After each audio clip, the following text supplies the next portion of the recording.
유명 작가가 된 노먼 빈센트 필이라고 하는 박사가 있습니다. 이분 목회자입니다. 미국 개혁교회의 목회자이기도 한데요.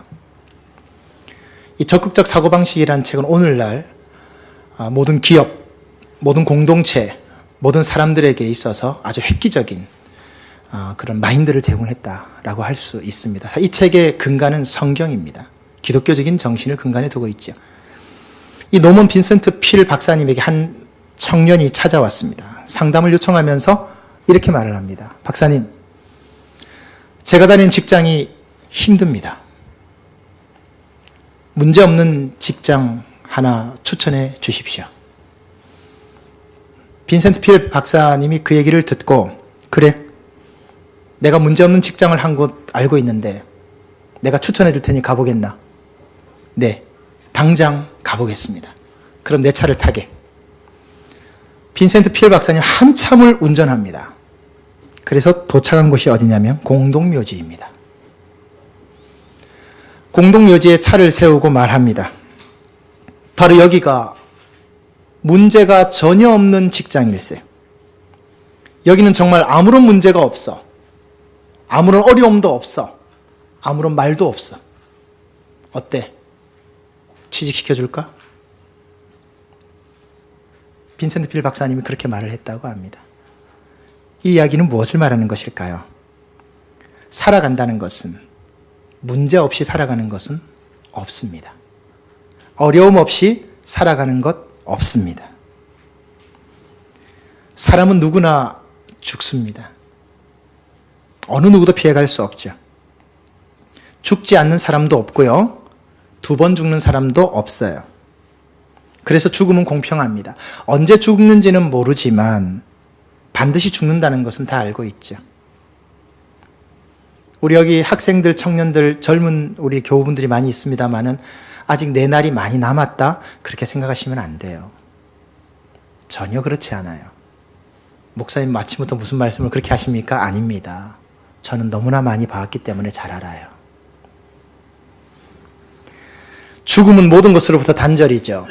그래서 죽음을 생각하면 믿지 않는 사람들은 허무함을 느낍니다. 그러나 믿는 사람들은요, 죽음을 통해서 겸손해질 수 있죠. 사람이 죽을 때 남기는 마지막 말을 뭐라고 합니까? 유언이라고 하죠. 성경에 보면 유언을 이렇게 하는 장면들이 많이 나옵니다. 이스라엘의 조상 야곱을 기억하십니까? 12아들에게 마지막 죽음을 앞두고 유언을 남겼죠. 이스라엘 백성을 이집트에서 해방시켰던 이스라엘의 지도자 모세, 마지막 죽음을 앞두고 12지파에게 축복 형식으로 유언을 남깁니다. 이스라엘 당대에 걸쳐서 최고의 성군이라고 할 수 있는 다윗 역시도 죽음을 앞두고 그 아들 솔로몬에게 마지막 유언을 남겼습니다. 오늘 저와 여러분이 읽은 이 짧은 말씀은 사도 바울의 유언입니다. 마지막을 앞두고 그 믿음의 후배들에게 말씀을 전하고 있는 거죠. 특별히 이 말씀에서 사도 바울은 다짐을 요구하고 있습니다. 다짐을 촉구합니다. 결단을 촉구하고 있습니다. 2015년 마지막 송년주일에 우리가 들어야 할 말씀이라고 생각합니다. 올 한 해 참 힘들었습니다. 쉽지 않은 한 해였죠. 어느 한 해 쉬운 한 해는 없는 것 같아요. 어려운 만큼 하나님의 은혜는 참 컸던 것 같습니다. 인간의 끝이 하나님의 시작이라는 것을 많이 경험했던 한 해였던 것은 분명합니다. 한 해를 마무리하고 새해를 열기 전에 우리의 마음가짐이, 우리의 다짐이 어떠해야 하는가? 그것을 사도 바울은 오늘 마지막 시간, 마지막 순간, 마지막 자리에서 우리에게 말씀합니다. 우리가 무엇을 다짐해야 할까요? 그것을 오늘 좀 살펴보도록 하겠습니다. 먼저 다짐할 것은 선한 싸움을 싸우겠다 라고 다짐하라, 이렇게 말합니다. 본문 7절을 보시기 바랍니다. 본문 7절에 보시면 선한 싸움을 싸우고 라고 표현합니다. 세상에는 두 종류의 싸움이 있습니다. 아무런 의미가 없고 힘과 시간과 열정만 낭비하는 그런 싸움이 있는가 하면, 의미와 목적과 가치가 있어서 그것을 붙들기 위해서 끝까지 싸워야 하는 싸움이 있습니다. 특별히 믿음을 지키기 위해서 싸우는 싸움은요, 선한 싸움입니다. 왜 그럴까요? 믿음으로 살려고 하면 반드시 사탄이, 마귀가 여러분을 가만히 놔두지 않아요. 어떻게 가만히 놔둘 수 있습니까? 반드시 믿음대로 살려고 하면 공격을 받아요. 갈등을 해요. 고민을 해요. 손해를 봐야 돼요. 근데 여러분, 우리 하나 생각할 게 있습니다. 내가 예수 믿고 신앙생활을 하는데 갈등도 없어요. 충돌도 없어요. 고민도 없어요. 손해보는 것도 없어요. 그러면 그 믿음 한번 의심해 봐야 됩니다. 정말 심각하게 생각해 봐야 됩니다. 절대로 사탄이나 세상은요, 믿음 생활하는 우리들을 가만히 놔두지 않습니다. 물과 기름이 함께 할 수 없죠. 빛과 어둠이 함께 할 수 없듯이 믿음을 가진 사람은 반드시 세상과 마귀의 공격을 받도록 되어 있습니다. 당연히 공격받습니다. 그래서 싸워야 합니다. 이 싸움은 물러설 수 없는 싸움입니다. 영적인 싸움이기 때문에 물러서면 안 돼요. 세상에서는 덕을 위해서 양보할 수 있지만 영적인 싸움은 절대 양보하시면 안 돼요. 죄악된 생각과 정욕과 음란과 시기와 질투와 이기적인 내 마음을 향해서 싸워야 합니다. 등을 보이는 순간 죽습니다. 뒤돌아서면 끝나는 겁니다. 21세기 기독교 최고의 변증학자라고 하는 분이 있죠. C.S. 루이스입니다. 이분의 책은 다른 말을 붙일 필요가 없을 정도의 놀라운 저서를 많이 쓰셨죠. 이분이 쓴 책 가운데 대단히 특이한 책이 한 권 있습니다. 스크루테이프의 편지. 아마 우리 젊은 학생들이 읽어본 적이 있을 것입니다. 스크루지 할아버지 이야기는 아는데, 이 스크루테이프의 편지라는 책이 있습니다. 이 굉장히 특이한 내용입니다. 31통의 편지로 되어 있습니다. 이 내용이 뭐냐면, 삼촌 악마가 조카 악마에게 사람들을 넘어뜨리는 기술을 전수해주는 책입니다. 특이하죠? 삼촌 악마가 조카 악마에게 사람들을 넘어뜨리는 방법을 가르쳐주는 31통의 편지로 된 책이 스크루테이프의 편지입니다. 이 책에서 삼촌 악마가 조카 악마에게 이런 말을 합니다. 잊지 말아라. 인간들은 자신이 동물이며 육체가 하는 것은 반드시 영혼에게 영향을 준다는 것을 잊고 산단다. 여러분, 다시 말씀을 드립니다. 잊지 말아라. 마귀가 마귀에게 기술을 전수하는 거예요. 사람을 파악하면서요. 인간들은 자신이 동물이며 육체가 하는 것들은 반드시 영혼에게 영향을 끼친다는 사실을 잊고 산다.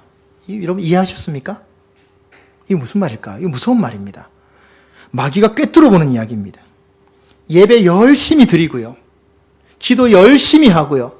헌금하고요. 봉사하고요. 전도하고요. 충성하더라도 육체적인 삶이 엉망이면 그거 아무것도 아니라는 뜻입니다. 우리는 어떻게 생각합니까?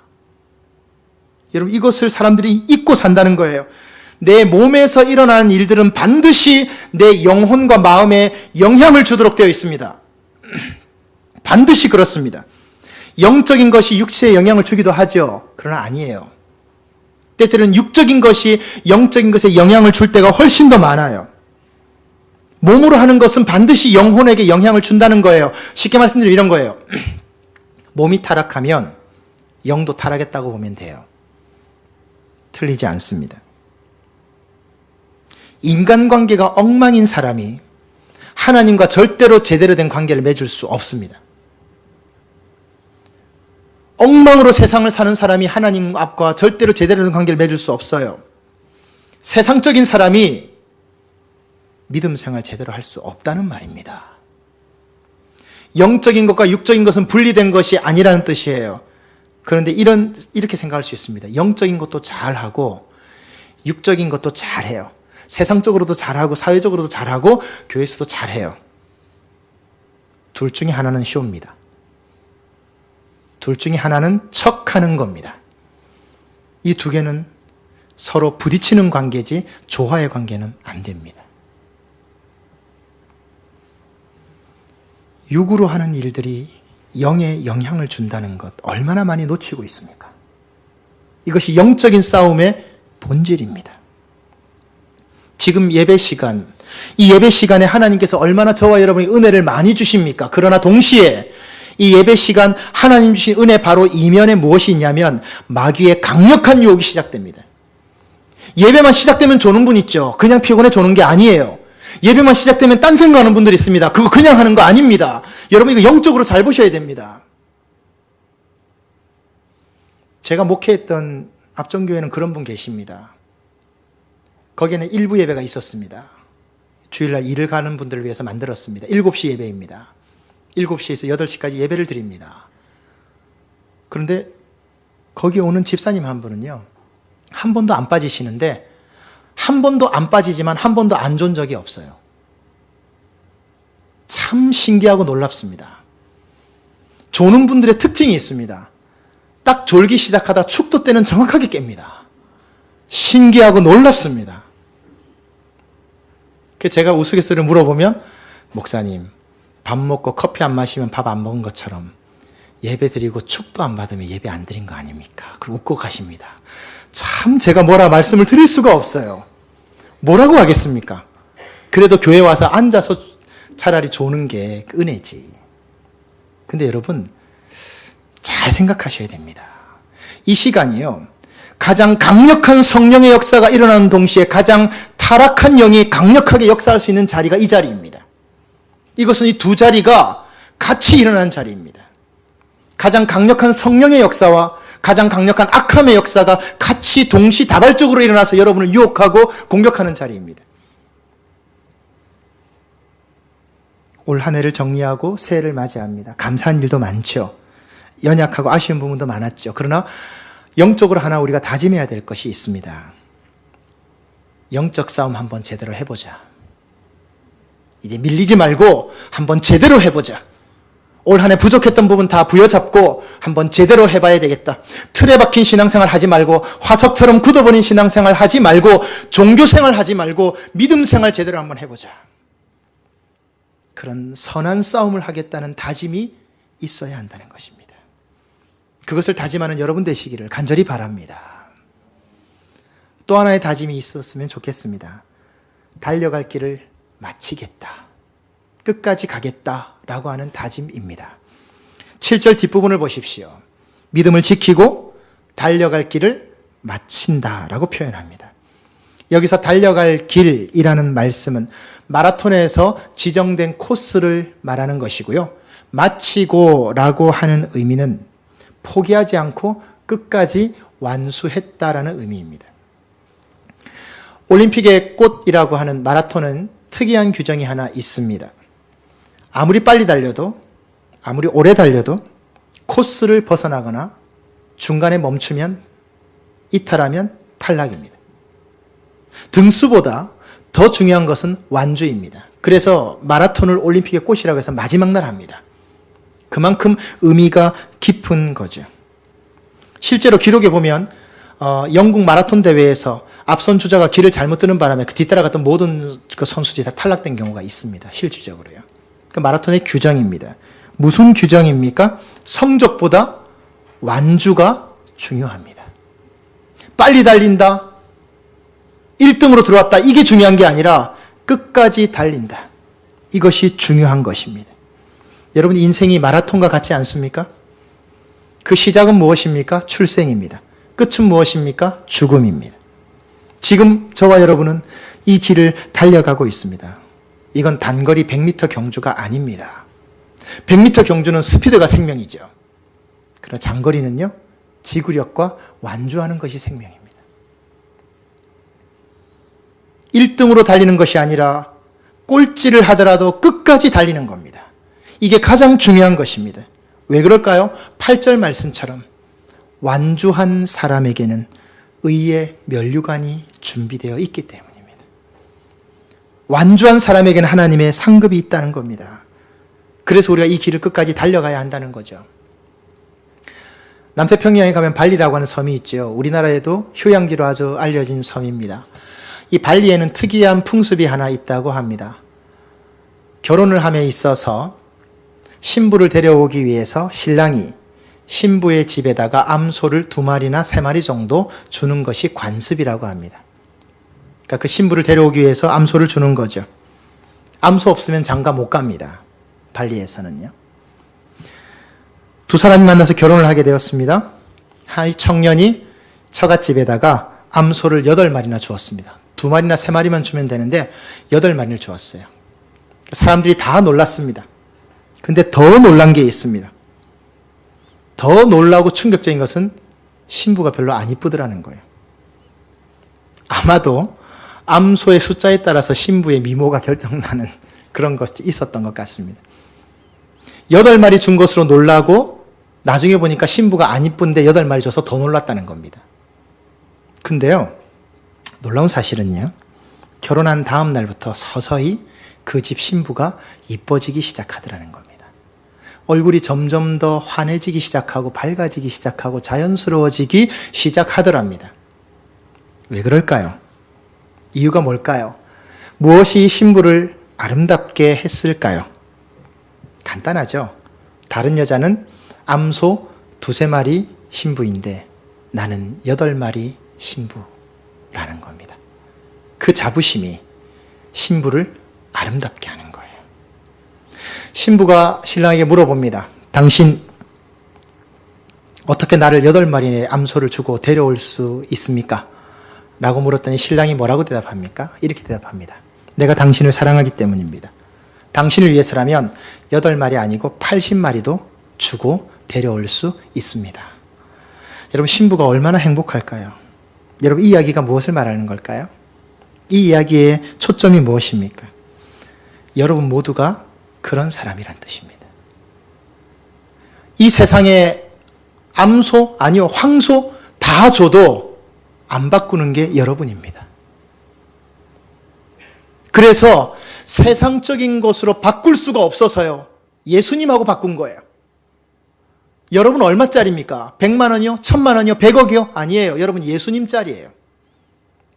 성경 공부 교재 이름이 예수님짜리라고 있어요. 여러분 얼마짜리냐? 네, 예수님짜리예요. 왜냐하면 예수님 생명과 바꿨기 때문이에요.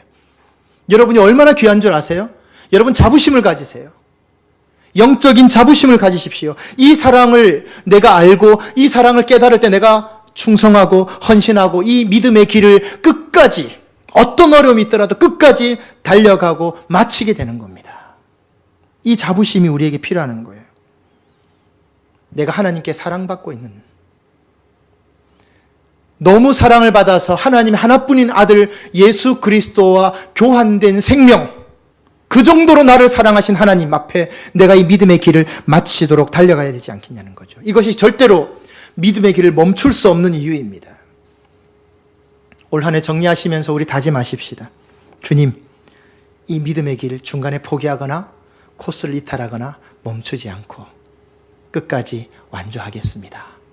이 다짐이 여러분의 고백 되시기를 간절히 바랍니다. 또 한 가지의 다짐이 있습니다. 그것은 바로 믿음을 지키겠다 하는 다짐입니다. 본문 7절과 8절의 말씀을 보면 세 가지 중요한 단어가 등장하고 있습니다. 선한 싸움 싸우고, 달려갈 길 마치고, 믿음을 지키고. 이 세 가지의 마지막이죠. 믿음을 지켰다. 여러분, 시작이 중요하다고요? 아니에요. 시작이 중요한 게 아니에요. 끝이 중요합니다. 웰빙이 중요한 것이 아니라 웰다이가 중요합니다. 잘 먹고 잘 살아야 되는 이유가 무엇입니까? 마지막을 잘 마무리하기 위해서입니다. 단순히 잘 먹고 잘 살기만 위한 웰빙은 의미가 없어요. 그건 참살이가 아니에요. 결국 마지막 목표는 웰다이입니다. 내 마지막을 어떻게 정리할 것인가? 시작은 화려한데 끝이 초라한 모습 많이 봅니다. 멋지게 시작했다가 추하게 끝납니다. 신앙도 마찬가지입니다. 은혜로 시작했다가 원망으로 끝납니다. 영적인 마음으로 시작했다가 육적인 마음으로 끝나요. 교회에서 시작해놓고 세상에서 끝납니다. 이래서야 되겠습니까? 제가 목회하면서 참 가슴 아팠던 일이 하나 있습니다. 제가 거쳐왔던 교회 중에 있었던 일인데요. 어느 분이 사업장을 크게 냈습니다. 식당인데 그냥 식당이 아니에요. 3층 전체가 식당이에요. 종업원이 수십 명이 넘어요. 안수 집사님이 거기를 오픈하셨습니다. 예배 드려 오십시오 해서 갔습니다. 기쁜 마음으로 가서 축복하고 왔습니다. 예배 드리고 제가 일이 있어서 먼저 왔습니다. 오고 난 뒤에 이상한 소리가 들립니다. 제가 예배 드리고 갔는데 그 뒷자리 식사 자리에 술이 나왔다는 거예요. 거기 갔다 온 어떤 분이 저에게 전화를 하셨어요. 목사님, 이건 아닌 것 같은데 저는 그 자리에서 얘기할 수가 없어서 얘기 안 했는데요. 어떻게 할까요? 그러면서 오픈한 집사님이 기쁨의 자리니까 술 한잔은 괜찮다라고 해서 쨍 하고 술 한잔 다 했어요. 차라리 예배를 드리지 말든지. 주의 종 불러다가 예배 드려놓고 축복 받아놓고 끝난 다음에 맥주 한 잔씩 따려서 쨍 하고 교인들이 집사, 장로, 우리 서리 집사, 안수 집사님들이 같이 다 마셨어요. 제가 그분을 불렀습니다. 이건 그냥 넘어가면 안 된다. 뭐 징계하고 책망하려고 부른 게 아니고요. 말씀 들어보려고 불렀습니다. 한쪽 얘기만 듣고 어떻게 알겠습니까?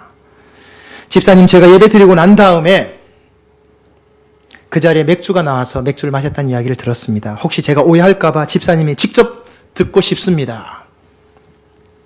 라고 했더니 집사님이 그렇게 말씀합니다. 목사님, 맞습니다. 사실은 남자들끼리 모이다 보니까 그렇게 됐습니다. 그거 죄송스럽게 생각합니다. 약간 고민했습니다. 끝내놓고 이거 어떻게 할까 약간 고민했습니다. 제가 기도해 드렸습니다. 그 연약함이니까요. 기도해 드렸습니다. 믿음으로 그 사업장 잘 될 수, 지금 잘 됩니다. 어렵지만 잘 되고 있다는 얘기를 듣습니다. 근데 여러분, 참 마음이 아팠습니다. 참 마음이 무겁더라고요. 여러분, 교회에서 만나서 세상적으로 갑니다. 여러분, 왜 교회에서 만나서 영적으로 시작해서 육적으로 끝나야 될까요? 육적으로 시작해서 영적으로 끝나야죠. 그게 끝이 아름다운 거죠. 근데 좋은 게 좋은 거예요. 여러분, 교우들끼리 만나서 세상 얘기 교회에서는 많이 안 하셨으면 좋겠어요. 정치적인 얘기 많이 안 하셨으면 좋겠어요. 저 사람의 출신이 어떻고, 저 사람의 성격이 어떻고, 저 사람의 말이 어떻고, 이런 거 안 하셨으면 좋겠어요. 그냥 덮어주셨으면 좋겠어요. 있는 그대로 받아들여주면 좋겠어요. 내가 주님 앞에 수용되었던 것처럼. 끝까지 이 믿음 지키며 나갔으면 좋겠습니다. 진짜 아름다운 인생이 뭡니까? 지킬 것 있는 인생이 아름다운 인생입니다. 지킬 게 있어야 돼요.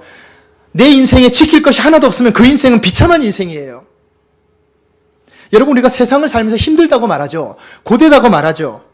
여러분, 세상이 힘든 것은요, 힘든 일을 해서 힘든 게 아니에요. 헛된 일을 하기 때문에 힘든 거예요. 고된 일을 하고 힘든 일을 해도요, 거기에서 의미를 발견할 수 있고 거기서 가치를 발견할 수 있는 사람은요, 노가다를 해도 기쁘다고요. 그런데 편안하게 앉아 있어도요, 그 일에서 의미와 가치를 찾지 못하면 그 일은 힘든 일이에요. 내가 하는 일에서 목적과 가치와 의미를 찾지 못하면요, 그건 힘든 일이라고요. 사도 바울이요, 그 어려움 속에서 그 복음 전도를 위해서 그 유럽 땅을 다 누비고 다닐 수 있었던 이유가 뭔지 아세요? 지킬 것이 있었기 때문이에요. 그 지킬 것을 뭐라고 말합니까? 사도행전 20장 24절. 주 예수께 받은 사명, 이것을 마치기 전까지는 내 목숨 아깝게 여기지 않는다. 그거 지키는 거예요. 내 사명 지키기 위해서 그 광야길을 걸어 다닌 거예요. 지킬 것은 지키는 거예요. 여러분, 세상에서 가장 강력한 힘이 뭡니까? 죽이는 겁니다. 법정 최고형이 사형이죠. 그래서 죽이는 권세를 가진 게 제일 무섭습니다. 여러분, 세상이나 마귀는요, 항상 우리를 죽인다고 위협합니다. 죽여버리겠다고 말합니다. 근데 여러분, 하나 생각할 게 있습니다. 죽이고 사는 건 세상이나 마귀에 있지 않아요. 살고 죽는 건 하나님의 권세에 있습니다. 저와 여러분이 세상을 살면서 살고 죽는 건요, 어떤 사람이, 영향력 있는 사람이나 어떤 일 때문에 내가 살고 죽는 게 아니에요. 내가 어디에 합격했다, 내가 무슨 성적을 잘 받았다, 내가 무엇이 되었다, 그렇게 내가 살고 그것이 안 되면 내가 죽고, 그거 아니라고요. 하나님 뭐라고 말씀하십니까? 들풀 보아라. 들의 풀 하나 내가 입힌다. 공중의 새를 봐라. 내가 먹을 걸 줘서 살린다. 하물며 너희일까 보냐 믿음이 적은 자들아. 주님 말씀하셨잖아요. 하나님 허락하지 않으면 들풀 하나도 뽑힐 수 없고 새 한 마리도 떨어질 수 없다는 거예요. 그 하나님이 뭐라고 말씀하십니까? 내가 지켜주마. 내가 함께하마. 내가 인도하마. 내가 너를 보호하마. 하나님 약속해 주신 겁니다. 그래서 우리가 이 믿음을 지키며 나갈 수 있는 거죠. 지금 여러분이 가장 지키고 싶어하는 건 무엇입니까? 내가 가장 지키고 싶어하는 것이 무엇입니까? 여러분 그것 위해서 얼마나 애쓰고 노력하시죠? 여러분 돈 벌기 위해서 얼마나 노력합니까? 돈 버는 거 쉽습니까? 절대로 쉽지 않습니다, 여러분. 여러분 돈을 벌기 위해서 얼마나 노력하고 애씁니까? 직장에서 안 잘리기 위해서, 사업에 성공하기 위해서 얼마나 노력하고 애씁니까? 학교의 시험에 합격하기 위해서, 좋은 학점 받기 위해서 얼마나 노력하고 애쓰십니까? 다 중요합니다. 열심히 해야 합니다. 근데 저는 여러분에게 여쭤보고 싶습니다. 믿음 지키기 위해서는 얼마나 몸부림치고 계십니까? 여러분 돈 버는 그 진지한 자세로 예배 드리십니까? 중요한 것을 결정 지을 수 있는 사람 앞에서 하는 치열함과 집중하는 것만큼이나 그 마음으로 예배 드리십니까?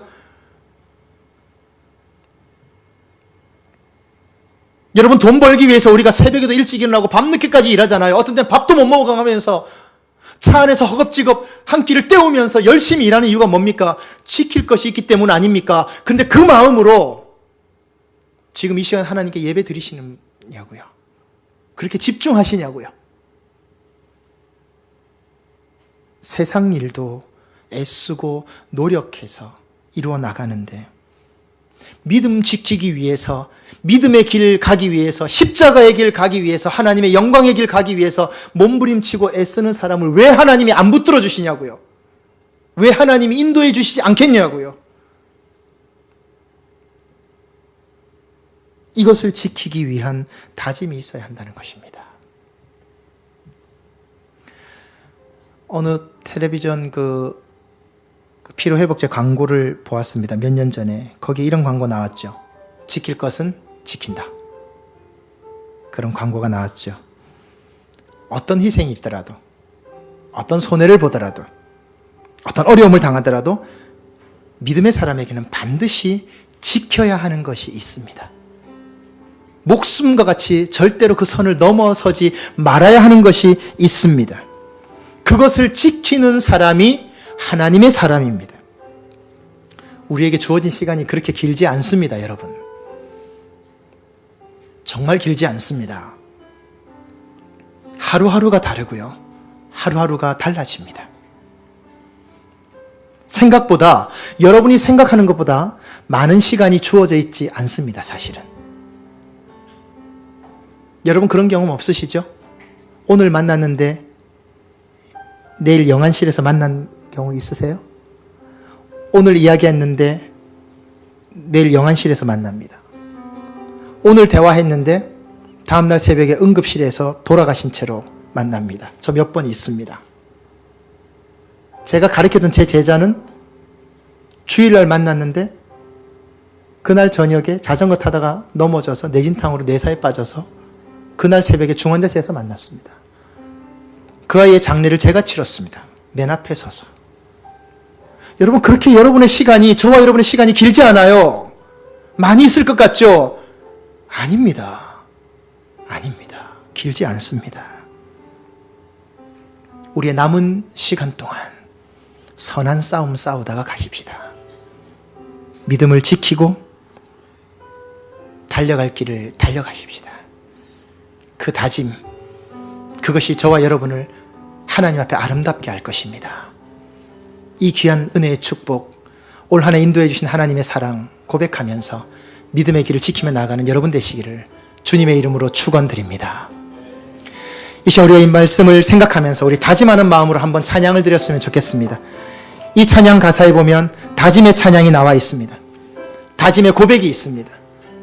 우리가 그 마음을 담아서 사도 바울의 유언과 같이 우리가 그 마음을 담아서 한번 이 시간 찬양 드리도록 하겠습니다. 우리 함께 찬양하십시다. 주님 다시 오실 때까지 나는 이 길을 가리라.